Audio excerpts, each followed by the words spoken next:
Waithaka wa Jane ararĩ na mũgithi mũnene mwena wa Kiambu na arakĩ backupĩtwo nĩ Kabuda na mafans nĩ ta makĩendete combination ĩyo mũno. Nĩ marakenirio nĩ performance yao tondũ aingĩ mareyumĩririe kwa ũingĩ mũno. Kĩrabu kĩu kĩraihũrĩte kũihũra ona mũndũ ndaramenyaga mwenzake kũrĩa arĩ, kũraihũrĩte o to.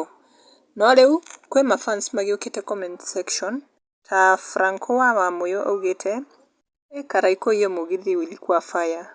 Ũcio nĩ Mũcĩtĩ ndona hau kana nũ karaiko. Naye Woza nĩacangĩria akauga karaiko mustapenda wewe kwa sana our finest. Nake Kanais nĩacangĩria akauga hii combination inakuanga ingine mwesheshe. Nake Njoro nĩacangĩria akauga Kabuda all the way ilikuwa moto sana, fire kama moto ya pasi.